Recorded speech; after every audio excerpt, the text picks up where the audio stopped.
오늘 우리에게 허락하신 하나님의 말씀은 여호수아서 2장 1절에서 24절까지의 말씀입니다. 그 중에서 봉독은 8절에서 13절, 17절에서 21절까지만 하도록 하겠습니다. 정탐꾼들이 잠들기 전에 라합은 지붕 위에 있는 그들에게 올라가서 말하였다. 나는 주님께서 이 땅을 당신들에게 주신 것을 압니다. 우리는 당신들 때문에 공포에 사로잡혀 있고 이 땅의 주민들은 모두 하나같이 당신들 때문에 간담이 서늘했습니다. 당신들이 이집트에서 나올 때 주님께서 당신들 앞에서 어떻게 홍해의 물을 마르게 하셨으며 또 당신들이 요단강 동쪽에 있는 아모리 사람의 두 왕 시혼과 옥을 어떻게 전멸시켜서 희생제물로 바쳤는가 하는 소식을 우리가 들었기 때문입니다. 우리는 그 말을 듣고 간담이 서늘했고 당신들 때문에 정신을 잃고 말았습니다. 위로는 하늘에서 아래로는 땅 위에서 과연 주 당신들의 하나님만이 참 하나님이십니다. 내가 당신들에게 은혜를 베풀었으니 이제 당신들도 내 아버지의 집안에 은혜를 베푸시겠다고 주님 앞에서 맹세를 하시고 그것을 지키겠다는 확실한 징표를 나에게 주십시오. 그리고 나의 부모와 형제 자매들과 그들에게 속한 모든 식구를 살려주시고 죽지 않도록 우리의 생명을 구하여 주십시오. 그 사람들이 그 여인에게 말하였다. 당신이 우리와 맺은 이 맹세에 대하여 우리가 허물이 없게 하겠소. 이렇게 합시다. 여기 홍색줄이 있으니 우리가 이 땅으로 들어올 때 당신이 우리를 달아내렸던 그 창문에 이 홍색줄을 메어두시오. 그리고 당신의 아버지와 어머니와 오라버니들과 아버지 집안의 모든 식구를 다 당신의 집에 모여있게 하시오. 누구든지 당신의 집 대문에서 밖으로 나가서 죽으면 그 죽음에 대한 책임은 죽은 사람 자신이 져야 하며 우리는 책임을 지지 않겠소. 그러나 우리가 당신과 함께 집안에 있는 사람에게 손을 대서 죽으면 그 죽음에 대한 책임은 우리가 질 것이요. 그러나 당신이 우리가 한 일을 누설하면 당신이 우리와 맺은 맹세에 대하여 우리는 아무런 책임이 없소. 그러자 라합은 그들의 말대로 하겠다고 대답하고 그들을 보냈다. 그들이 간 뒤에 라합은 홍색줄을 창에 매달았다. 오늘 교회 오셔서 예배하는 여러분들, 또 영상으로 예배하시는 분들, 또 이 설교 영상을 그 이후에 들으시는 모든 분들에게 주님의 은혜가 충만히 함께하기를 축복합니다. 우리가 하나님의 약속이 이루어지는 삶을 살려면 반드시 하나님에 대한 완전한 믿음이 전제되어야 합니다. 그래서 하나님께서 이스라엘 백성을 가나안 땅에 들여보내시기 전에 먼저 이스라엘 백성들의 믿음을 일으키는 일을 하셔야 했습니다. 하나님께서 가나안 땅에 들여보내시고 그들을 그 땅을 점령하게 하실 것이라고 믿어져야 그들이 요단강을 건널 수 있지 않겠습니까? 또 요단강을 건너서 가나안 땅으로 들어가야 하나님이 그 가나안 땅을 이스라엘 백성에게 주실 수 있잖아요. 믿음이 없으면 하나님의 약속이 있어도 하나님은 그것을 우리에게 그대로 이루실 수가 없는 겁니다. 그래서 여호수아 1장에서 하나님께서 먼저 여호수아의 믿음을 일으키시는 일을 하신 거죠. 그러나 여호수아만 믿음을 가졌다고 해결될 문제가 아닙니다. 그래서 하나님께서 이스라엘 백성들의 믿음을 일으키는 일을 하셔야 했습니다.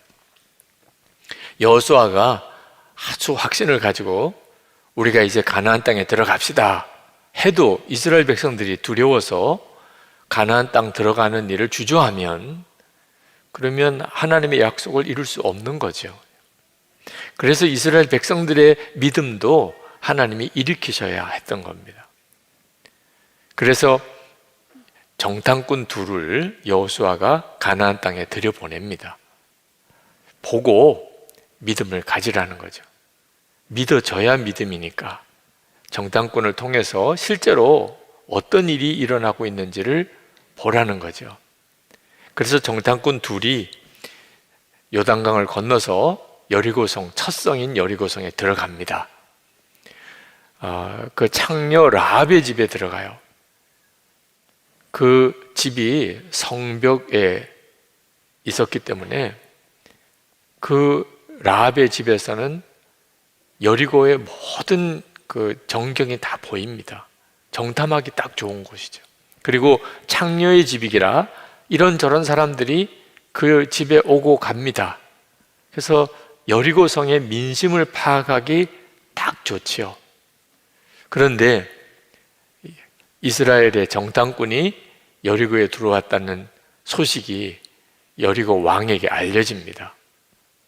누군가가 본 거예요. 그래서 여리고 왕이 군사들을 보내어 이 창녀 라합의 집을 들이닥칩니다. 이 정탐꾼으로서는 절대절명의 위기에 처한 거죠. 근데 그때 상상도 못할 일이 일어나는데 그 창녀 라합을 통하여 이 정탐꾼들이 보호를 받습니다. 그리고 안전하게 아주 지혜롭게 대처해서 돌아가게 만들지요. 도대체 이 창녀 라합은 어떻게 그런 일을 했을까요? 소문을 듣고 하나님에 대한 믿음을 가졌다는 거예요. 이 가나안 땅에도 이스라엘 백성이 애굽에서 출애굽해서 광야를 40년 동안 지나는 동안 있었던 일들에 대한 소문이 들려왔던 거예요. 홍해가 갈라졌던 일, 아모리 족속의 시온과 옥이라고 하는 막강한 왕이 속절없이 전멸당한 일, 그런 소문들이 가나안 땅에 들려온 거예요. 그 라합이 그걸 들었다는 겁니다. 그래서 이 정탐꾼들을 숨겨준 거예요. 11절 말씀에 라합이 이렇게 말합니다. 우리는 그 말을 듣고 간담이 서늘했고 당신들 때문에 정신을 잃고 말았습니다. 위로는 하늘에서 아래로는 땅 위에서 과연 주 당신들의 하나님만이 참 하나님이십니다. 라합의 도움으로 이 정탐꾼들이 무사히 이스라엘 진영으로 돌아옵니다. 그리고는 그들이 보고를 합니다. 실제로 우리가 여리고성에 들어가 봤더니 그 사람들이 다 간담이 녹을 정도로 두려움에 사로잡혀져 있더이다. 24절에 이렇게 말씀합니다. 그들이 여호수아에게 말하였다. 주님께서 그 땅을 모두 우리 손에 넘겨주셨으므로 그 땅의 모든 주민이 우리를 무서워하고 있습니다. 이스라엘 백성들은 깜짝 놀랐습니다. 여호수아도 무서울 정도라면 이스라엘 백성들은 얼마나 무서웠겠습니까? 그런데 이 여리고 성에 있는 사람들이 더 무서워하고 있다는 거예요. 그때 이스라엘 백성들의 믿음이 확 일어납니다. 그럼 우리가 들어가면 점령할 수 있겠구나. 이건 엄청난 일이에요. 믿음이 바뀐다는 거. 근데 이런 이스라엘 민족의 믿음이 바뀌는 일에 결정적인 역할을 한 분이 누구냐? 창녀 라합입니다. 우리가 똑같은 시대에 살아도 믿음은 사람마다 다 다른 걸 봅니다. 이 창녀 라합은 실제로 하나님의 역사를 자기 눈으로 본 게 아닙니다. 홍해가 갈라지는 것도 소문으로만 들었습니다. 아모리의 시온과 옥 왕이 전멸당한 것도 소문으로만 들은 겁니다. 이 창녀 라합이 만나를 먹은 것도 아니고 불기둥, 구름기둥을 본 것도 아닙니다. 그런데 믿은 거예요. 신분도 창녀였습니다. 도무지 믿음이라고는 가질 수가 없을 유형의 사람입니다. 그런데 그 소문 듣고 믿었다는 거예요. 그런데 여호수아는 모세의 시종으로 40년 동안이나 그 엄청난 기적을 다 보았습니다. 홍해가 갈라지는 것도 보았고, 그리고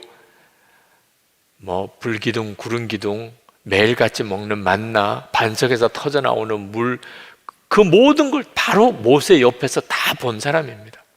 그런데도 여호수아는 무서웠습니다. 이스라엘 백성들도 불기둥, 구름기둥으로 인도함을 받고 있었고, 그날도 아침에는 만나를 먹었습니다. 하나님의 율법의 말씀도 받았어요. 그런데 이스라엘 백성들이 가나안 땅 들어가기를 무서워했었습니다. 정말 믿어도 잘 믿을 것 같은 사람은 두려워 떨고, 도무지 믿음이 없을 것 같은 사람은 자기 목숨을 거는 믿음을 가졌다. 신앙에도 엘리트가 있다면 저 같은 사람일 겁니다. 목사 중에 3대째 목사, 예수를 믿은 지로 따지면 4대째예요. 그러니 정말 좋은 믿음 가진 모든 여건이 다 갖추어진 사람이죠. 그런데 저는 참 믿음이 형편없었어요. 예수를 믿지 않는 사람이나 저나 어려운 일 닥치면 그것 때문에 두려워하고 걱정하고 염려하고 그런 수준이었어요. 그런데 제가 목회하면서 보니까 제가 부끄러울 정도로 그렇게 귀한 믿음을 가진 분들이 있더라고요. 창녀 라합과 같은 처지인데 집안에 예수 믿는 사람 한 사람도 없어요. 그 사람을 위해서 기도해 주는 가족도 없어요. 오히려 핍박만 너무너무 심해요. 그런데도 타협하지 않는 아주 강인한 믿음을 가지고 있는 분들을 많이 보았어요. 성경을 제대로 공부한 것도 아니고 성경을 많이 읽어서 성경 지식이 많은 것도 아닌데, 그런데 정말 이 창녀 라합처럼 설교 시간에 그저 들어서 아는 말씀 가지고 목숨을 내거는 믿음을 가진 분들도 있었어요. 여러분, 하나님께서 오늘 이 창녀 라합을 통하여 우리에게 주시는 도전이 있습니다. 코로나19로 인해서 우리는 참 어려운 처지에 빠져 있습니다. 코로나19가 지나고 나면 더 큰 어려움이 올 거라고들 다들 말합니다. 근대 역사만 보아도요, 산업혁명이 지나고 세계 2차 대전이 지나고 우리나라로 보면 6.25 전쟁을 거치고 인터넷 발달로 인해서 중요한 어떤 큰 사회적인 격변기가 계속 이어졌습니다. 그 이후에 세상은 완전히 바뀌어져 버렸죠. 지금이 그와 같은 때라는 거예요. 온 세계가 지금 코로나19로 2년 동안을 이 엄청난 고통을 겪고 있습니다. 세상이 안 바뀔 수가 없지요. 문제는 이렇게 세상이 바뀌면 대부분은 고통을 당한다는 것. 이 변화에 적응되어지는 사람은 극소수고 대부분은 엄청난 고통을 당할 거라는 것. 그래서 많은 분들이 예측하기를 재정 상황, 재정적인 삶에도 엄청난 변화가 올 거고, 가정에도 변화가 올 거고, 인간관계도 변화가 올 거고, 우리의 일터와 직장에도 변화가 올 거고, 교회 생활에도 변화가 올 것이다. 우리가 언제 이렇게 마스크 쓰고 거리 두고 이렇게 예배하게 될 날이 올 거라고 생각을 했습니까? 우리는 지금 엄청난 변화를 실제로 겪고 있잖아요. 코로나19 이 확산이 그치고 이제 정상으로 돌아오면 예전처럼 돌아가게 되겠습니까? 도대체 어떤 세상이 올까? 정말 두렵지요. 코로나19 이후까지 기다릴 것도 없습니다. 벌써부터 건강 문제 때문에, 가정 문제 때문에, 또는 직장이나 일터 문제 때문에, 재정 상황으로 삶의 터전이 흔들린 사람들이 얼마나 많은지, 여러분 중에도 아마 그런 분들이 있으실 겁니다. 지금 영상으로 이 설교를 듣는 분들 중에도 있으실 거예요. 아마 상당히 많으실 겁니다. 한 번은 성령 집회 때 안수기도를 하기 위해서 성도들을 한 분 한 분씩 만나 기도하는데 기도 제목을 써서 가지고 나오셨어요. 어느 한 여자 집사님이 써온 기도 제목이 딱 한 줄입니다. 하나님, 여기까지인가 봅니다. 더 이상 설명이 필요 없더라고. 인내의 한계, 믿음의 한계, 이제는 끝인가 봐요.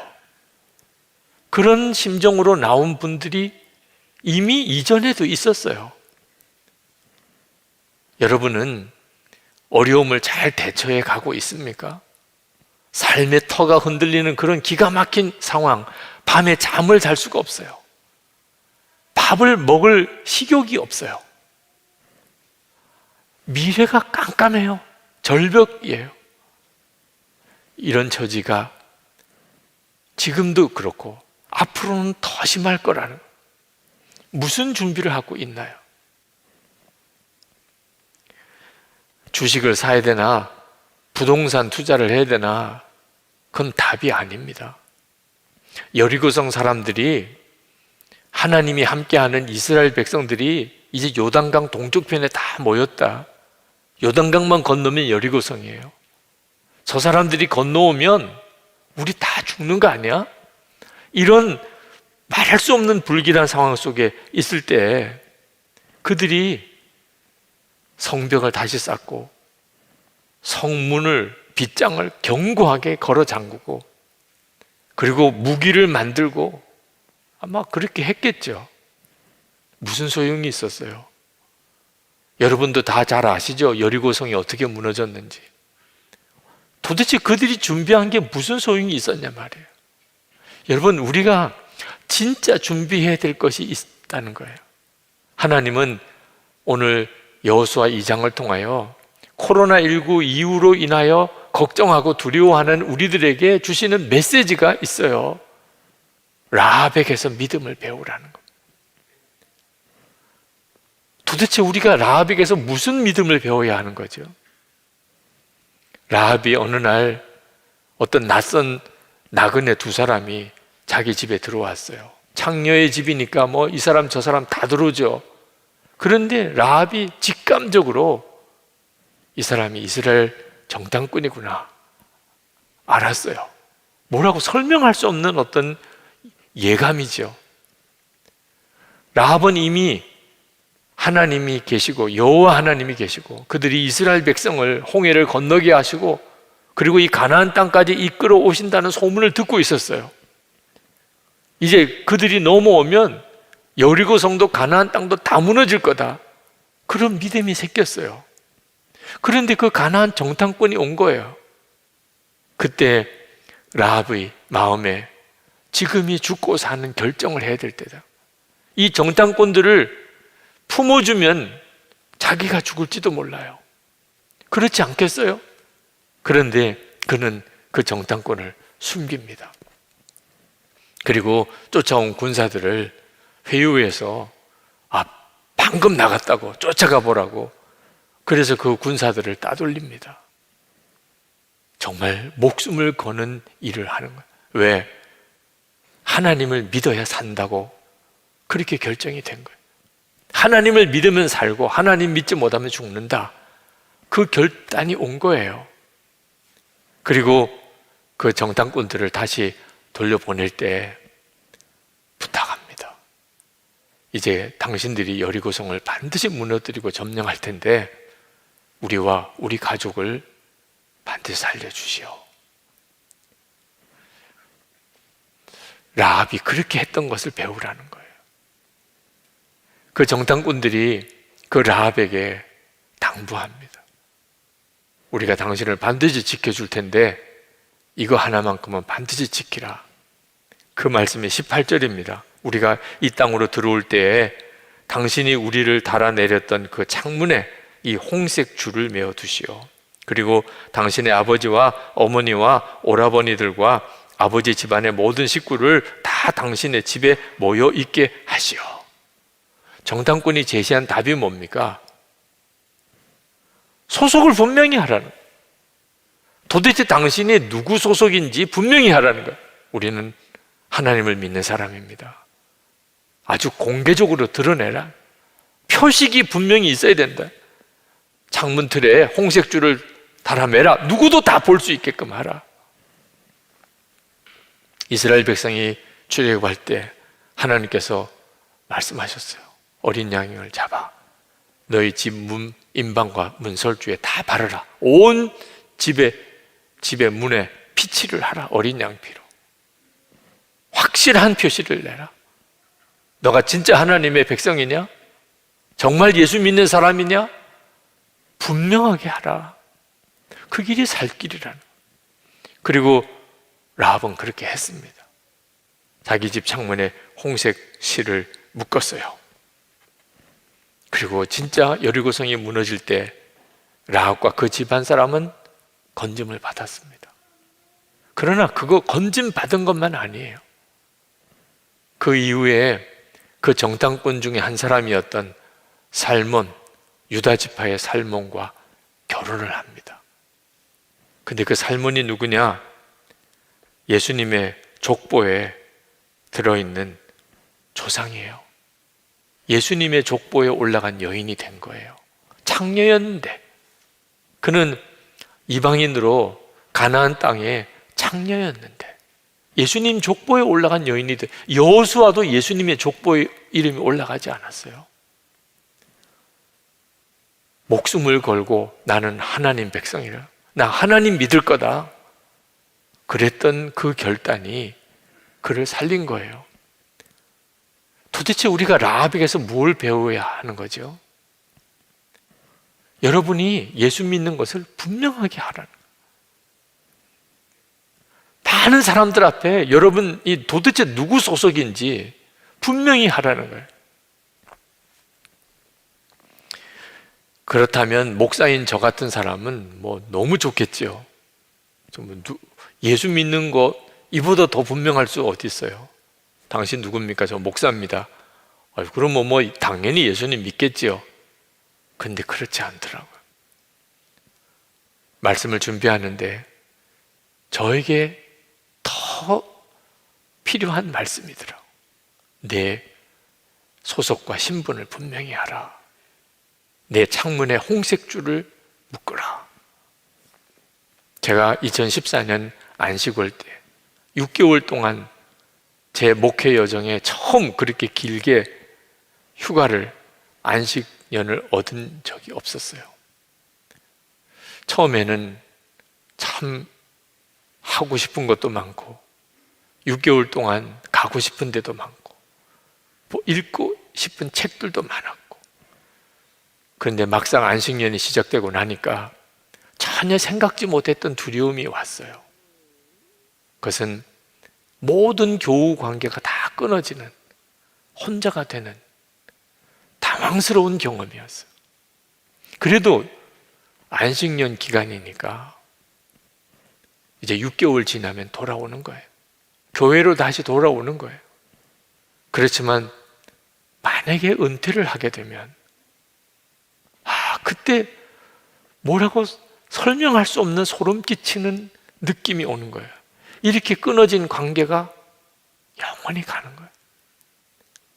이젠 더 이상 만나고 싶어도 만날 수 없는 시간이 오는 거예요. 이런 것이 은퇴구나. 쉬는 것이 행복한 게 아니고 만나지 못하는 것이 큰 고통인 것이 깨달아졌어요. 그때 나는 진짜 예수님 한 분이면 충분한가? 정말 예수님 한 분이면 충분한 거냐? 그 질문이 오는 거예요. 그래서 왜 하나님께서 저에게 매일 일기를 써가면서 매일 주님을 바라보게 그렇게 하시는지 그걸 알겠어요. 예수 동의 일기를 쓰게 하는 것은 교우들 여러분들을 위해서 쓰게 하는 게 아니더라고요. 저를 위하여 쓰게 하는 거더라고요. 이제 은퇴할 때가 오면 이제는 담임 목사의 자리에서 떠나야 되는 거예요. 교우들과의 관계는 이제는 거기서 마무리해야 되는 거예요. 여러분, 여러분들도 똑같습니다. 남편이나 아내가 어느 날 외출을 했는데 어디로 간다 말도 없이 그냥 외출을 했어요. 저녁이 돼도 안 돌아와요. 그러면 여러분 그날 밤 하얗게 새우지 않겠습니까? 도대체 이 남편이, 이 사람이 어디로 간 거야? 한 주간이 지나도 않아요. 한 달이 지나도 않아요. 여러분, 그때가 사는 것 같겠습니까? 부모님 또는 자녀 어느 날 나 간다 그러고 나가는데 어디 가니? 어디 가? 대답이 없어요. 돌아보지도 않아요. 그리고는 부리렇게 어디론가 가요. 쫓아가 나가보니까 없어요. 어디로 갔는지 모르겠어요. 그러고는 한 달도 1년도 지나도 안 돌아와요. 여러분, 이런 일이 생긴다는 것 자체가 얼마나 끔찍해요. 그런데 이게 우리들의 현실이에요. 우리가 다 겪을 일이에요. 부부 사이에 누군가는 먼저 갑니다. 부모 자녀 사이에 영원히 함께 있을 수 없어요. 다 떠나고 결국은 나 혼자 남아 있을 때가 온다고요. 이제는 주님 한 분만, 영원히 나와 같이 계실 분은 주님 한 분만이에요. 그런데 그 주님과의 관계가 애매하고 막연해요. 이거 큰일 나는 거예요. 여러분 준비해야 돼요. 여러분의 생애에도 혼자가 될 때가 오는 거예요. 우리에게 코로나19 이후가 우리에게 어떤 의미가 있을지 지금은 몰라요. 그렇지만 한 가지 분명히 확인할 것은 예수님께서는 늘 나와 같이 계신다. 이거 하나는 분명히 해야 되는 거예요. 그러면 세상 없는 변화가 와도 무슨 일이 일어나도 걱정할 게 없어요. 주님이 나와 함께 계시고 그분이 내 길이시니까 그분만 따라가면 되는 거죠. 그런데 그게 준비되었냐 하는 겁니다. 정말 그게 준비되었나요? 하나님께서 우리에게 정말 준비하고 준비해라. 주님과 동행하는 믿음을 준비하라는 겁니다. 라합처럼 지금 준비 못하면 끝이에요. 정탐꾼이 왔을 때 그때 그들을 붙잡고 나와 우리 가족을 책임져 주시오. 이 부탁 못하면 그 다음에 끝인 거예요. 십자가 배지 달고 다니라. 십자가 목걸이 하고 다니라. 집집마다 십자가 깃발을 달고 있으라. 이런 뜻 아닙니다. 창문에다가 홍색 줄을 매다는 것, 우리 집 문에다가 어린 양의 피를 칠하는 것, 그 무슨 뜻이죠? 사람들이 여러분을 보면 예수님을 볼 수 있게 하라는, 나는 죽고 예수로 사는 믿음 수도 없이 들었잖아요. 이제는 그 믿음이 진짜여야 한다는 거예요. 여러분은 누굽니까? 예수님의 생명으로 사는 사람. 항상 주님을 바라보시오. 24시간 주님과 동행하세요. 수도 없이 들었잖아요. 듣기만 하면 안 된다는 거예요. 이제는 그게 여러분에게 실제가 되어야 된다는 거예요. 혹시 주님이 함께 계시는 게 여전히 믿어지지 않는 사람이 있습니까? 왜 못 믿지요? 주님을 만나지 못했습니까? 주님의 음성을 들어보지 못했습니까? 여러분에게 뭐 특별한 성령의 체험이 없었습니까? 여러분, 라합을 보세요. 라합은 하나님에 대한 소문만 들었다니까. 라합이 여러분에게 뭐라고 하실 줄 들어보셨습니까? 나는 소문 듣고 믿었어. 소문 듣고.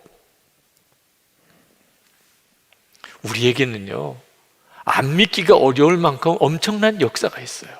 라합과 비교하면 더 그렇습니다. 우리는 기적 중에 기적의 주인공이에요. 지옥에 갈 수밖에 없는 자였잖아요. 그런데 예수님을 믿고 하나님 자녀가 되었어요. 그런 은혜 안 받은 사람 있습니까? 기적 중에 기적의 주인공이에요. 하나님의 말씀, 주님의 음성을 못 들었다고요? 여러분의 눈으로 분명히 읽을 수 있는 하나님의 말씀이 이렇게 책으로 엮어져서 여러분의 손에 있어요. 얼마든지 읽을 수 있잖아요. 라합이 보면 기절초풍할 일이에요. 우리 위에 십자가에 죽으신 예수님, 그분이 지금 우리 안에 계세요. 우리 안에 계시니까 오늘 우리가 여기까지 온 거잖아요. 정말 안 믿기가 어려울 정도예요. 우리 주님께서 라합을 보고 믿음을 배우라. 찰스 스펄전 목사님, 보통 유명한 분 아니죠. 그분의 설교에 매주마다 수많은 사람들이 감동을 받고 가슴을 치고 주께로 돌아오는 역사가 일어났던 분이에요. 근데 이 찰스 스펄전 목사님이 16살 때 그 믿음에 엄청난 변화를 경험한, 그의 삶과 사역 전체를 바꿀 수 있는 믿음의 눈이 뜨여요. 무슨 엄청난 성령 체험을 한 것일까요?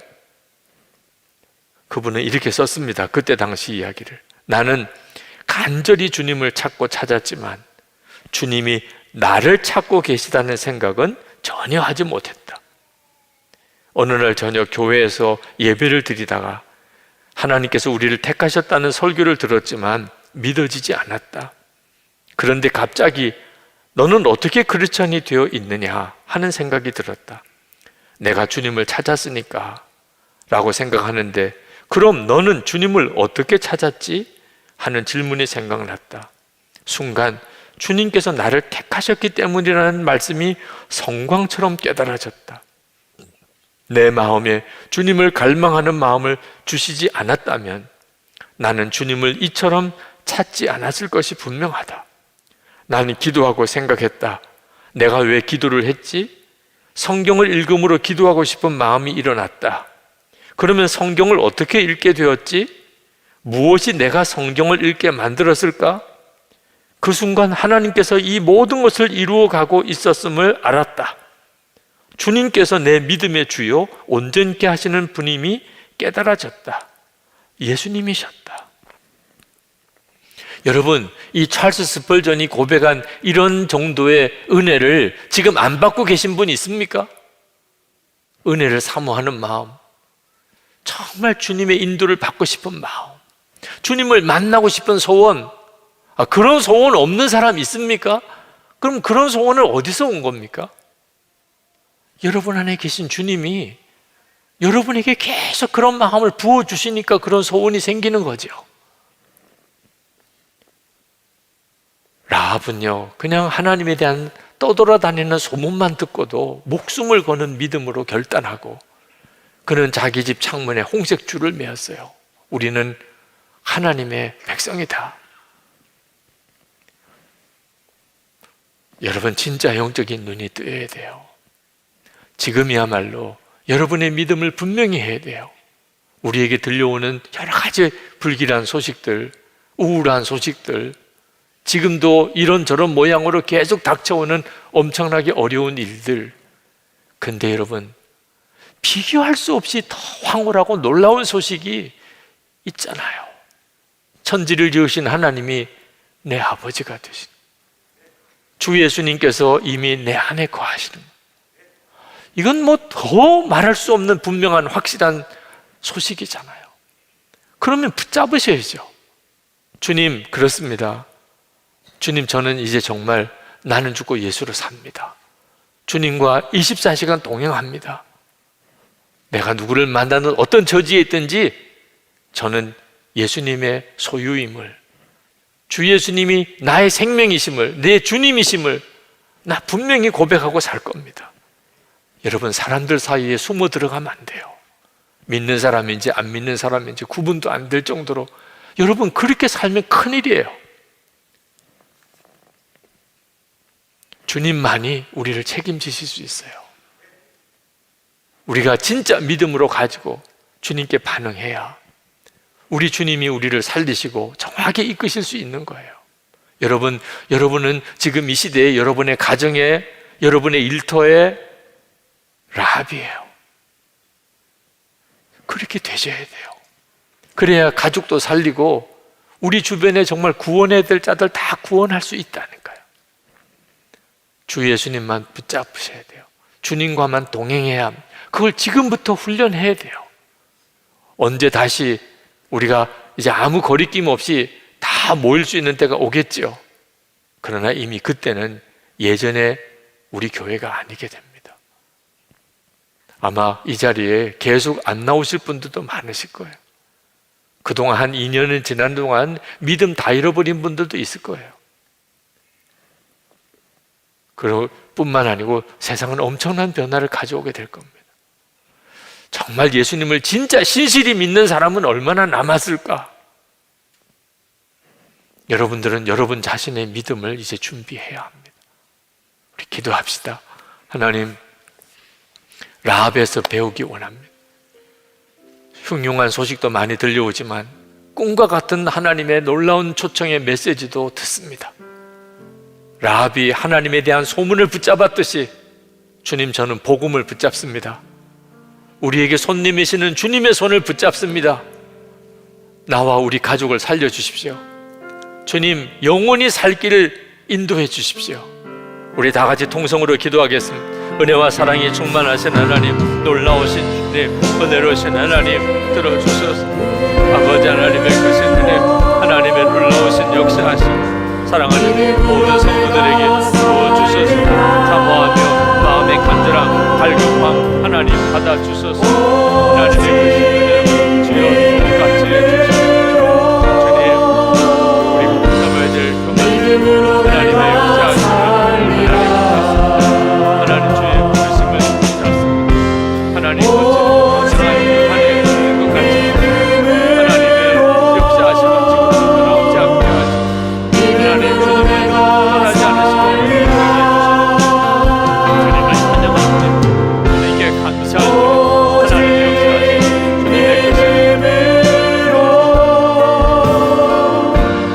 믿음으로 내가 살리라.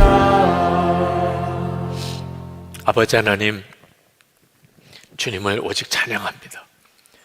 주님, 사방에서 들려오는 참 두려운 소식들, 혼란스러운 소식들, 도대체 누구 말을 들어야 될지 모를 만큼 그렇게 방황하는 우리에게 하나님에 대한 소문을 오늘도 들려주시니 감사합니다. 정말 성령의 바람, 하나님 어디서부터 들려오는지는 정확히 모르지만 너무나 분명하게 우리 안에 말씀하시고 역사하시는 주님의 부르심을 느낍니다. 그래서 오늘도 주님께 왔습니다. 그래서 오늘 주님께 귀를 기울입니다. 우리를 향하여 손을 내미시는 정말 너무나 따뜻한 아버지 하나님의 사랑의 손을 붙잡습니다. 라합이 그저 들려오는 사람들의 소문 하나 가지고도 하나님을 붙잡은 것처럼, 그리고 그 자신과 가족이 구원받고 그리고 예수님의 족보의 이름이 올라간 여인이 된 것처럼 온 이스라엘의 백성의 믿음을 일으키는 자가 된 것처럼 주님, 우리를 그리 사용하여 주시옵소서. 주님만 의지하며 우리가 분명히 우리가 예수님의 사람임을 고백하며 나는 죽고 예수로 산다고 분명히 선언하며 하나님, 우리가 나아갈 때 두려움과 염려가 없는 담대한 믿음, 그렇게 우리를 세워주소서. 오늘도 하나님 앞에 예배하며 마음을 담아 예물 드린 성도들을 축복합니다. 온전한 11조를 드립니다. 믿음의 결단입니다. 우리는 정말 하나님을 믿습니다. 선교헌금, 또 건축헌금, 구제헌금, 또 우리의 감사헌금을 주님께 봉헌합니다. 주님 기뻐하는 뜻대로 우리가 재정을 사용하며 살기를 원합니다. 주님, 오늘도 하나님께 예배하며 감사하며 헌신하는 주의 사랑하는 성도들을 주의 은혜로 더욱 사로잡아 주소서. 세상에서 살아계신 하나님의 증인이 되게 하소서. 주님이 역사하심에 날마다 체험을 주소서. 가정을 지켜주셔서 온 가족들이 다 믿음으로 바로 서게 하소서. 육신의 병든 것을 깨끗이 고쳐주소서. 기업 일터를 주님 책임져 주소서. 하나님 기뻐하는 뜻대로 얼마든지 살 수 있는 힘을 허락해 주소서. 하나님, 온전한 교회와 성도들을 거룩하게 세우셔서 우리나라가 하나님을 정말 경외하는 나라가 되게 하소서. 하나님, 개학하는 때 학교마다 하나님을 대적하는 모든 법이 다 폐기되고 모든 조례가 다 폐기되고 하나님을 진정으로 경외하는 그런 법이 세워지고 하나님이 진정 기뻐 택하신 하나님의 사람들이 선거를 통해 당선되고 이 땅의 지도자가 되게 하시기를 원합니다. 북한에 억류되어 있는 김국기 목사님, 김종우 목사님, 최충길 선교사님, 장문석 집사님, 하나님 지난 70년 동안 정말 눈물로 기도하는 지하교회 성도들, 주님 긍휼히 여겨주소서. 남북한이 복음으로 통일되는 역사 속히 주소서. 전 세계에 영적 대각성이 일어나 코로나19가 소멸될 때 수많은 사람들이 주께로 돌아오게 하소서. 선교의 세문이 활짝 열리게 하소서. 주 예수 그리스도 이름으로 간절히 축복하며 기도합나이다. 아멘. 우리 다 일어나셔서 찬양하겠습니다.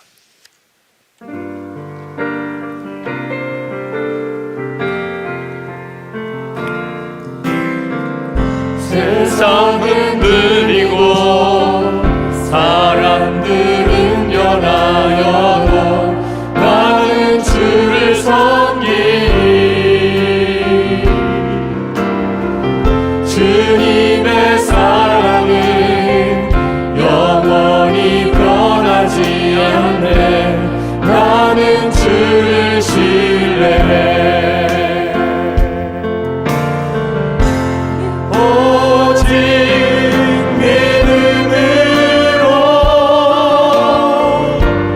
믿음으로 내가 살리라. 오직 믿음으로 내가 살리라. 오직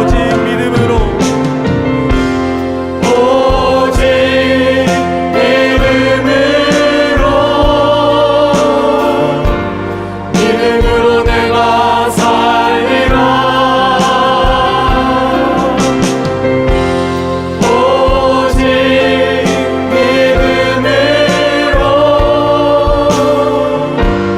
믿음으로 내가 살리라. 어제나 오늘이나 영원토록 동일하신 주 예수님의 그 크신 은혜와 독생자까지 내어주신 아버지 하나님의 말할 수 없는 사랑하심, 우리와 함께 계시고 영원히 우리와 동행하시는 보혜사이신 성령의 교통하심이 하나님께 예배하는 모든 성도들과 함께 하시기를 축원하옵나이다. 아멘.